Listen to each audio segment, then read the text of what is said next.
there has been some press believing that the mandate for a new governor was substantive, and the gentleman did win, and we're going to work with him the best we can. However, when you have a Missouri Senate that gains 3 and a House that only loses 2, I mean, 89 in the House in this session was almost like having 109. So there is a message that I think voters are wanting different parties to come together and work on issues. And Charlie and I had a meeting with the new governor some weeks ago, and we talked about just being open dialogue and work together on those issues, and it went very well. So that's where we're going to proceed from, and that's about all I'll say on the election. It's in the past, and I work for the future. Clearly, this is a difficult time for politicians, whether you're a Democrat or a Republican. It's much easier to govern when times are good and the money's rolling in, and there's lots of ways to think about how to spend the money in this current climate. Obviously, things are a lot different. The state has to look at ways to save money, reduce spending, and only focus on the most important of projects. What would you say would be some of the top items on the agenda for this next session? I've carried every economic development bill for Governor Holden and Governor Blunt. I suspect that I will have my fingerprints on Governor Nixon's economic development package. I've never lost. I don't intend on losing. We're going to be aggressive. If the economy doesn't explain to this group right here that you have to start playing offense, like the lady said, nothing will ever happen. I mean, I've got a core group of people that help me on issues. John Maynard from Cape Girardeau was one of them that helped us design the Quality Jobs Bill. And that's just the start of what we're going to do. My plan is to go after jobs and job creation. It's always been my goal since I was elected in 2002. It'll be my goal. We're going to go get that nuclear power plant in Callaway County because it's the standard of what's 3 more nuclear plants. We got 100 years worth of work up there in central Missouri, and we're going to go after and have a dialogue. I'm not going to tell you we're going to pass it. We're going to talk about it. We're going to talk about all forms of energy, making sure that there's 60 streams in Missouri that has a capability of hydroelectric. We're going to make sure that if we have the ability to encourage nuclear power, we're going to encourage hydroelectric, we're going to include wind, and we're going to include clean coal, regardless of what the new president says. The fact that many overpromise, if you remember the conversation about not drilling off the coast is also changed now, and now it's become mainstream.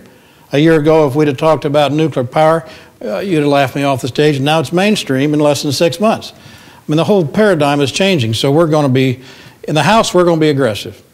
We're going to talk, and let me give you a couple examples how we're going to be aggressive. Staying with the jobs, job training, I've asked John Maynard and some others of you here to look at Georgia. They have a quick start program that pre-trains employees.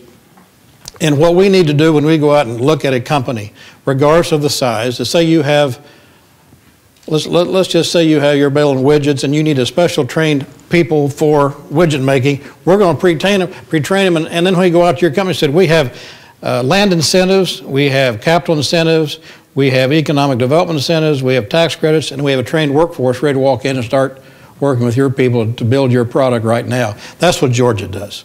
And we're going to start looking for, in my effort, a pre-training program, something that gets us to model Georgia. And we'll make it better. I mean, Quality Jobs was taken after, what, John? Oklahoma and Tennessee, we made it better. So I don't mind copying it, we're just going to make it better.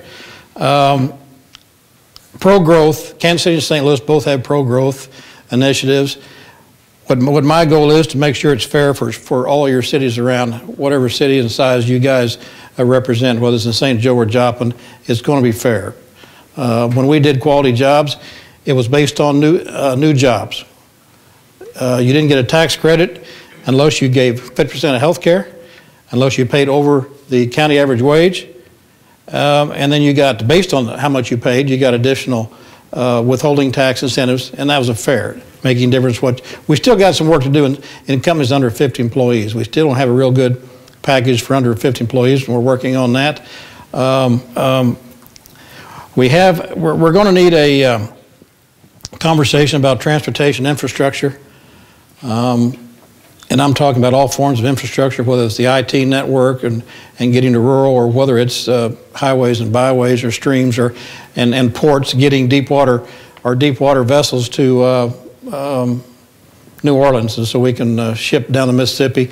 We got to come to some agreement with the Fed on the other rivers so we can still use the ports and use that cheap mode of freight. So I want to make sure that when the Fed moves, I think they're going to start printing money quicker than anyone ever realized. I think we need to make sure that we're ready to be a catch basin for all forms of dollars, if it makes sense. Realizing there's health care initiatives, and there'll be a dialogue about that. We want to make sure that we take care of those the most vulnerable, and we do have health care, low taxes. I mean, corporate income tax has been on my radar for some time. Lowering the rate of income for personal income tax, or lowering it by 0.5% or 1%. You name it, on taxes, I think the lower you get, the more competitive you are. I want to make sure that Missouri is in a future that has the revenue it needs, but it's tough times. A couple other things I want to do. I've asked the cable people, AT&T, Centratel, I want to start televising debate in the House over the internet, streaming video, or we're going to do live debate.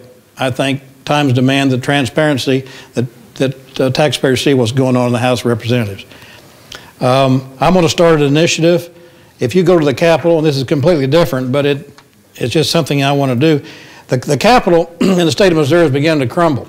We have a bad foundation, the roof's leaking, we have straps on the roof, the electrical's bad. I'm going to put together a package and take it to all the other living speakers of the House, Democrat and Republican. And in March, I'm going to come up with a plan to raise $250 million from private capital, charitable trust, and fix the building in the next 10 years. And it's going to be this state-of-the-art building.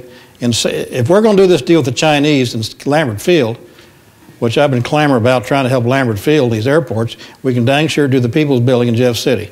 So you can look for that. I'm going to come up with a plan, and we've started.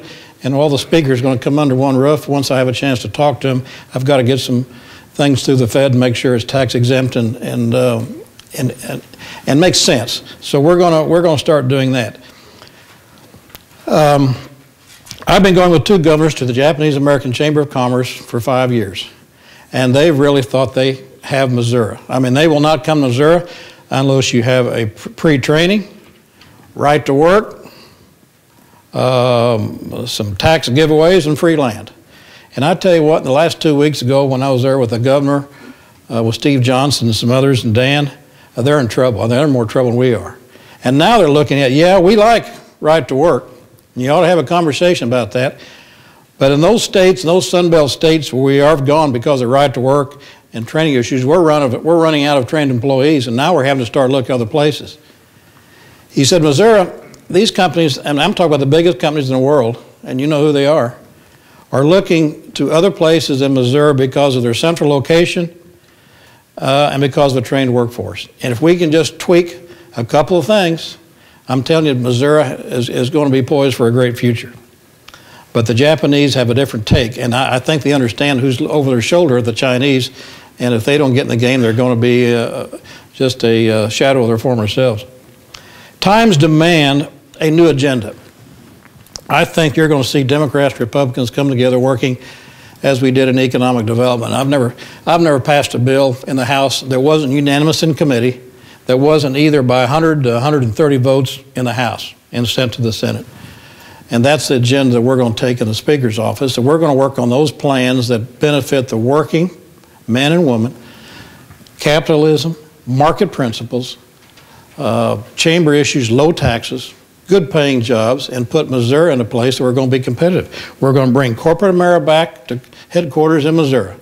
We've already started a little bit in the financial markets in St. Louis. Then what happens? The financial markets go to pot and Wachovia and the whole thing, A.G. Edwards.